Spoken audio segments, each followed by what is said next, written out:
Oke, hello. Kembali lagi bareng aku Oka.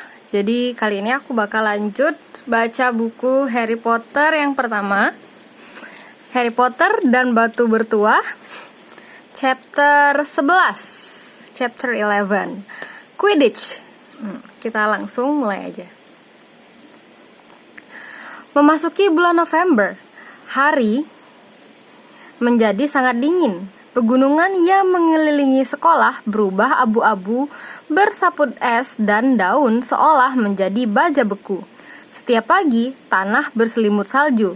Hagrid terlihat dari jendela atas tengah melumerkan salju pada sapu-sapu untuk pertandingan Quidditch. Ia memakai jubah panjang dari kulit tikus mondok, sarung tangan dari bulu kelinci, dan sepatu bot besar dari kulit berang-berang.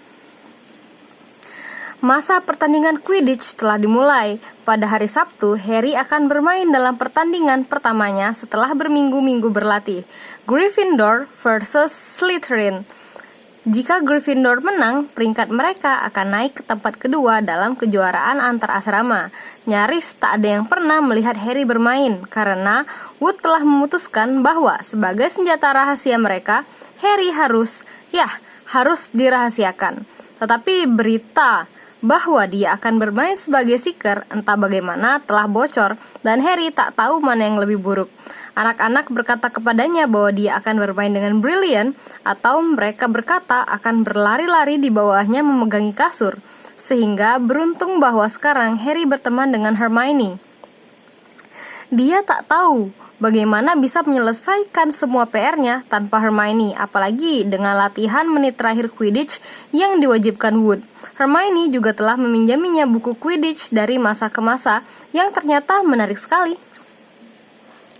Harry jadi tahu ada 700 cara melakukan tindakan bodoh dalam Quidditch dan semuanya terjadi di pertandingan Piala Dunia pada tahun 1473. Bahwa Seeker biasanya pemain yang paling kecil dan paling gesit, dan bahwa kecelakaan-kecelakaan paling berat Quidditch tampaknya diderita mereka. Bahwa walaupun orang jarang sekali mati karena bermain Quidditch, bisa terjadi wasit-wasit menghilang begitu saja dan baru ditemukan berbulan-bulan kemudian di gurun Sahara.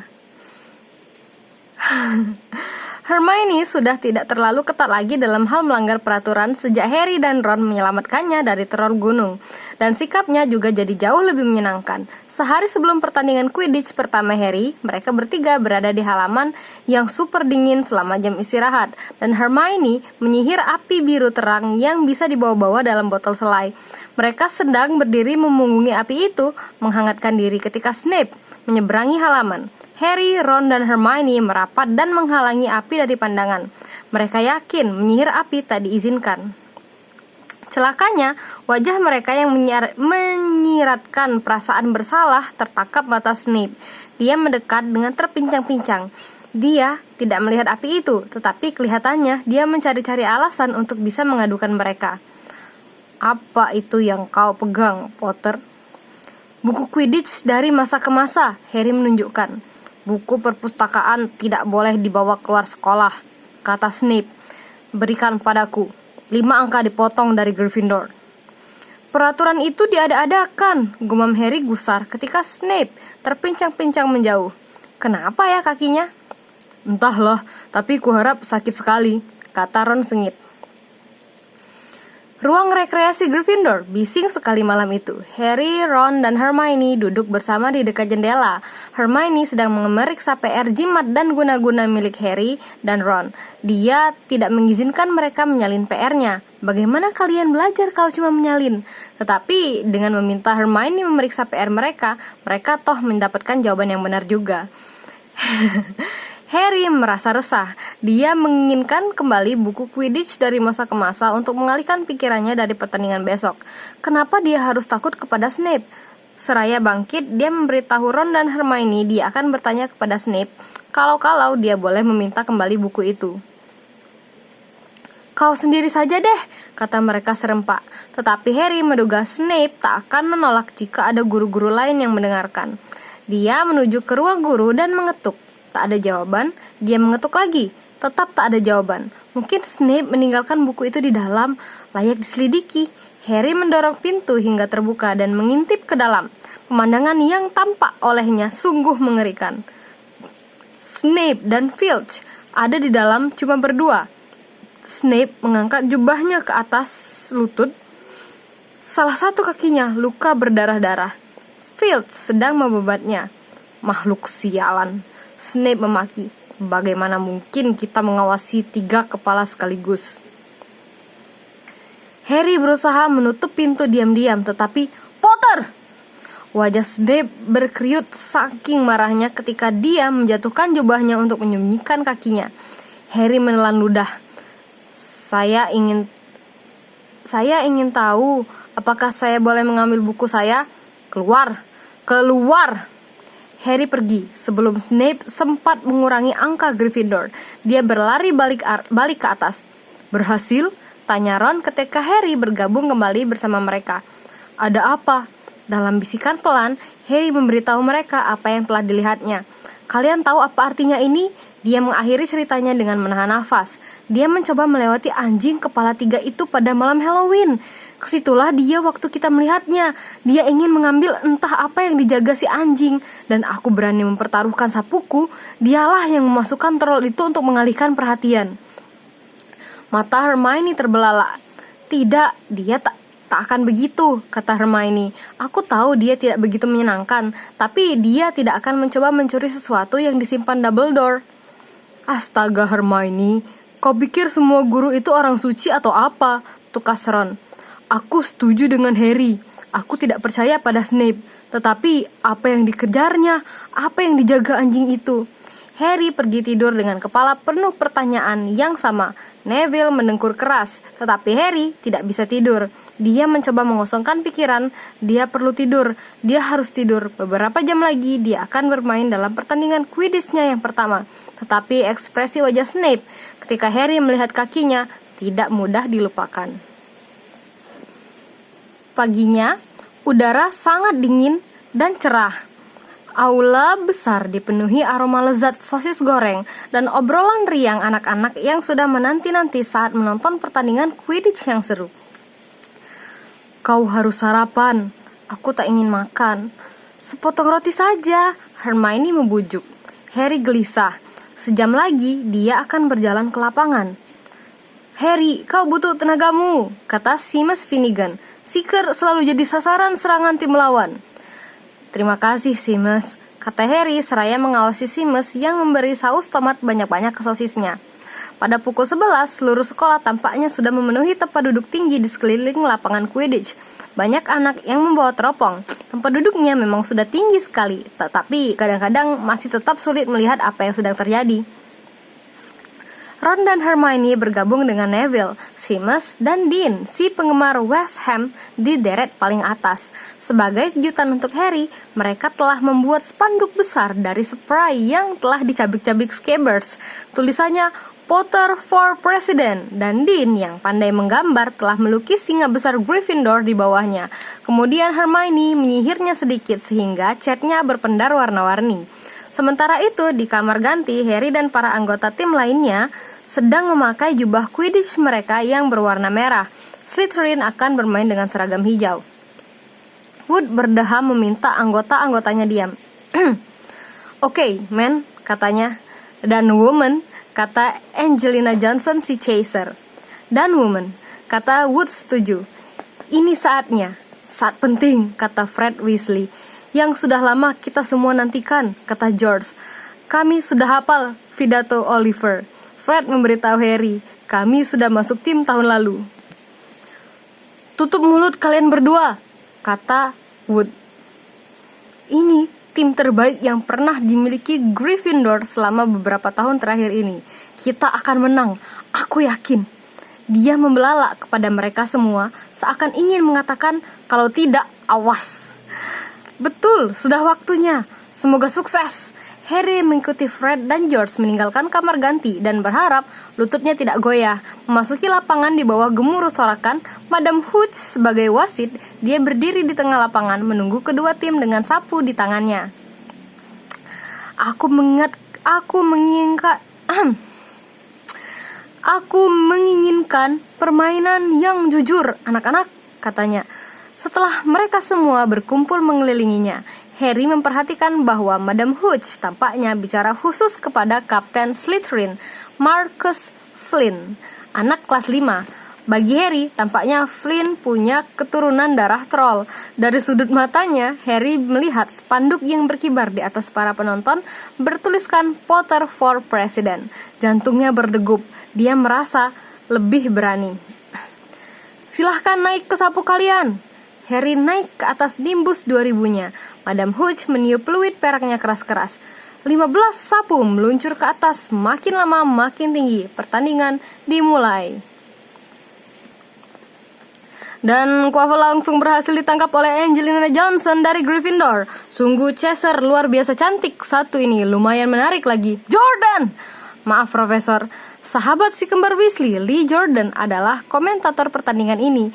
Ia diawasi ketat oleh Profesor McGonagall. Dan Angelina Johnson benar-benar gesit di atas, lontaran tepat kepada Alicia Spinnet.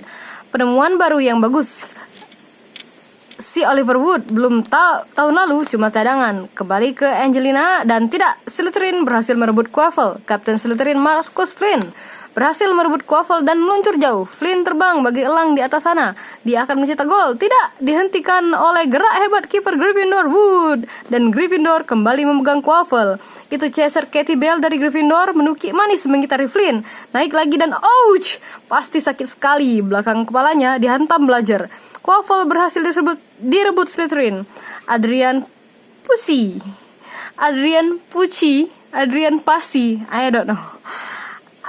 Passy meleset menuju gawang, tetapi dia diblok oleh Bludger kedua dan dilemparkan ke arahnya oleh Fred atau George Weasley. Tidak bisa membedakan yang mana. Yang jelas gerakan bagus dari Beater Gryffindor. Dan Angelina kembali memegang bola. Tak ada halangan di depannya dan dia meluncur, benar-benar terbang menghindari Bludger yang menuju cepat ke arahnya dan gol di depannya. Ayo Angelina. Kiper Bleachy menukik lolos. Gol untuk Gryffindor. Sorakan anak-anak Gryffindor membahana menembus udara dingin. Di tingkat jeritan sesal dan ratapan anak-anak Slytherin. Geser sedikit, Hagrid. Ron dan Hermione merapat untuk memberi cukup tempat bagi Hagrid untuk bergabung bersama mereka. Dari tadi nonton dari pondokku, kata Hagrid sambil membelai teropong besar yang tergantung di lehernya. Tetapi tidak seseru kalau di sini. Snitch-nya belum kelihatan. Belum, kata Ron. Harry belum banyak kerjaan. Cuma menghindari serangan, tapi kan susah, kata Hagrid. Mengangkat teropong dan memandang ke langit, ke arah titik-titik tak bukan adalah Harry. Jauh di atas mereka, Harry melayang. Di atas para pemain lainnya, menajamkan mata, mencari-cari Snitch. Ini bagian dari rencana permainannya bersama Wood. Menyingkirlah jauh-jauh sebelum kau melihat Snitch, kata Wood. Kita tak ingin kau diserang sebelum waktunya. Ketika Angelina Johnson mencetak gol, Harry 2 kali melakukan terbang jungkir balik untuk melepas perasaannya. Sekarang dia sudah mencari-cari Snitch lagi. Sekali dia melihat kilatan emas, tapi ternyata pantulan arloji salah satu si kembar Weasley. Sekali ada Bludger yang meluncur ke arahnya, tetapi Harry berhasil mengelak dan Fred kemudian mengejar bola itu. Baik-baik saja kan Harry? Fred masih sempat berteriak ketika dia memukul Bludger keras-keras ke arah Marcus Flynn. Slytherin memegang bola, kata Lee Jordan. Chaser Percy menunduk menghindari 2 Bludger dan 2 Weasley. Chaser Bell dan menuju ke arah tunggu. Apakah itu Snitch? Gumaman merambat di antara para penonton ketika Adrian Percy menjatuhkan Quaffle gara-gara terlalu sibuk menoleh memandang kilatan emas yang baru saja melewati telinga kirinya. Harry melihatnya. Dengan penuh semangat dia menukik menuju kilatan emas itu. Seeker Slytherin, Terence Hedge, juga telah melihatnya. Bersamaan mereka meluncur menuju Snitch. Semua Chaser tampaknya sudah melupakan tugas mereka saat mereka melayang di udara untuk menonton. Harry lebih cepat daripada Higgs. Dia bisa melihat bola kecil bulat itu dengan sayap berkepak meluncur ke atas. Harry menambah kecepatan. Brak! Gerung marah terdengar dari anak-anak Gryffindor di bawah. Marcus Flynn sengaja menabrak Harry dan sapu Harry melenceng keluar jalur. Harry sendiri berpegang erat-erat agar tidak jatuh. Curang! Tenang, jerit anak-anak Gryffindor. Madam Hooch memarahi Flynn dan memberikan lemparan penalti pada Gryffindor. Tetapi dalam hiruk-pikuk itu, tentu saja Snitch sudah menghilang lagi. Di tempat duduknya, Dean Thomas berteriak, "Keluarkan dia, wasit, kartu merah!" "Ini bukan sepak bola, Dean," Ron mengingatkan. "Kau tak bisa mengeluarkan pemain dalam Quidditch. Dan apa itu kartu merah?" Tetapi Hagrid membela Dean. Mereka harusnya ubah aturan. Flinch bisa bikin Harry jatuh dari atas. Sulit bagi Lee Jordan untuk tidak memihak. Jadi setelah kelicikan yang menyebalkan dan tampak jelas tadi, "Jordan!" tegur Profesor McGonagall. "Maksudku, setelah kecurangan yang terang-terangan dan menjijikkan, Jordan, kuperingatkan kau." Baiklah. Flynn nyaris membunuh Seeker Gryffindor. Ini bisa terjadi pada siapa saja, saya yakin. Maka penalti untuk Gryffindor yang dilakukan oleh Spinnet dan langsung dilemparkan kembali. Tak ada masalah, pertandingan masih berlangsung. Gryffindor masih memegang bola. Ketika Harry menghindari belajar lain yang meluncur ke arahnya dengan membahayakan, sapunya mendadak menukik mengerikan. Sedetik Harry mengira dia akan jatuh. Dipegangnya erat-erat sapunya dengan kedua tangannya, juga dijepitnya dengan lututnya. Belum pernah dia mengalami hal seperti ini. Terjadi lagi, seakan sapu itu ingin melontarkannya, tetapi Nimbus 2000 tidak tiba-tiba saja ingin menjatuhkan penumpangnya. Harry berusaha menuju ke tiang gawang. Gryffindor lagi terpikir olehnya untuk mengusulkan pada Wood agar minta waktu istirahat sebentar.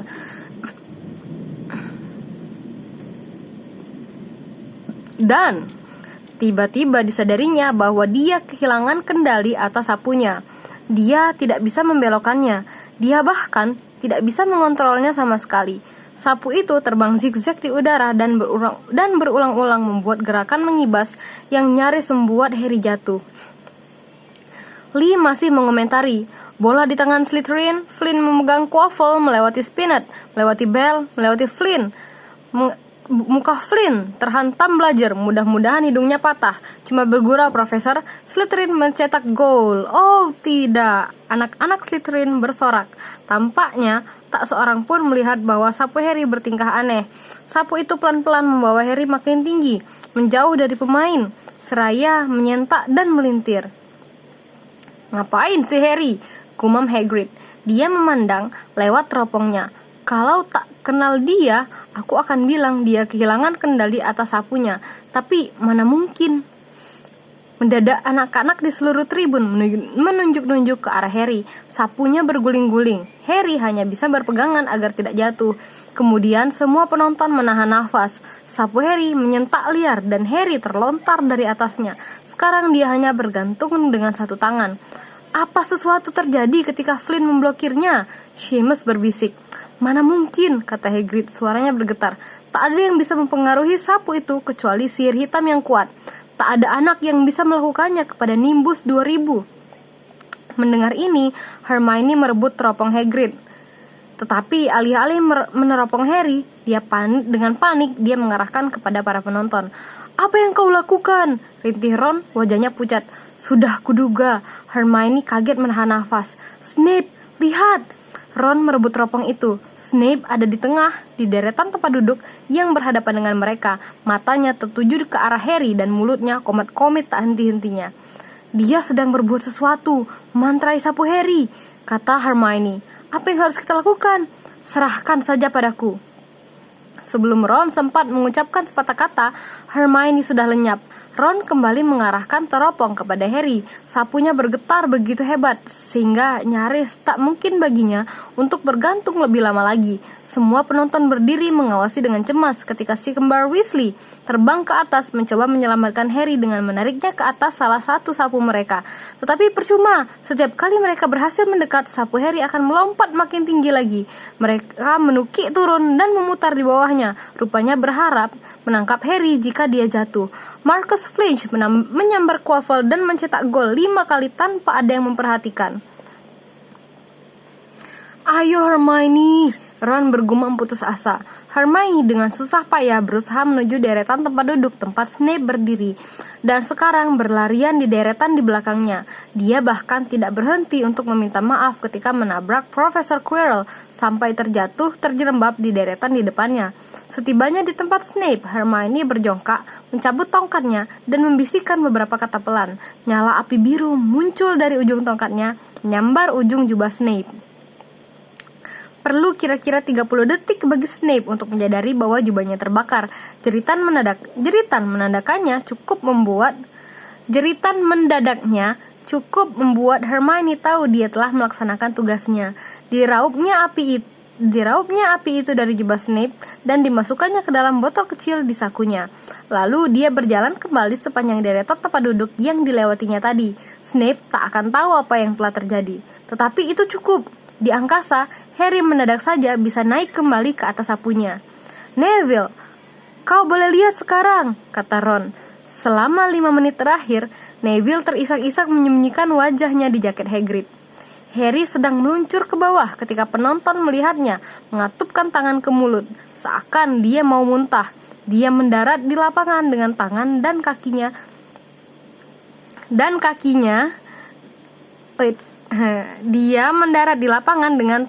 kakinya terbatuk dan sesuatu yang keemasan jatuh di tangannya. "Aku berhasil mendapat Snitch!" teriaknya seraya melambaikan Snitch itu di atas kepalanya, dan permainan pun berakhir dengan hiruk-pikuk penuh kebingungan. Dia tidak menangkapnya, dia nyaris menelannya. Flynn masih uring-uringan 20 menit kemudian, tetapi tak ada gunanya. Harry tidak melanggar peraturan, dan Lee Jordan dengan sukacita masih terus mengumandangkan komentarnya. "Gryffindor menang dengan skor 170 lawan 60. Meskipun demikian, Harry sama sekali tidak mendengar semua itu. Dia sedang menghadapi secangkir teh pekat di pondok Hagrid, ditemani Ron dan Hermione. "Snape pelakunya," Ron menjelaskan. "Hermione dan aku melihatnya. Dia komat kamit mengutuk sapumu, sama sekali tak melepas pandangannya darimu." "Omong kosong," kata Hagrid, yang sama sekali tak tahu apa yang terjadi di sebelahnya di arena tadi. Untuk apa Snape melakukan hal semacam itu? Harry, Ron, dan Hermione saling pandang, bingung bagaimana menjelaskannya. Harry memutuskan untuk berterus terang. "Aku tak sengaja tahu sesuatu tentang dia," katanya kepada Hagrid. "Dia mencoba melewati anjing kepala 3 itu pada malam Halloween. Anjing itu menggigitnya. Kami menduga dia ingin mencuri entah apa yang dijaga anjing itu." Teko teh yang dipegang Hagrid sampai terjatuh. "Bagaimana kalian bisa sampai tahu tentang Fluffy?" katanya. "Fluffy? Ya, dia anjingku. Kubeli dari orang Yunani yang ketemu aku di rumah minum tahun lalu. Kupinjamkan dia ke Dumbledore untuk jaga." "Ya?" pancing Harry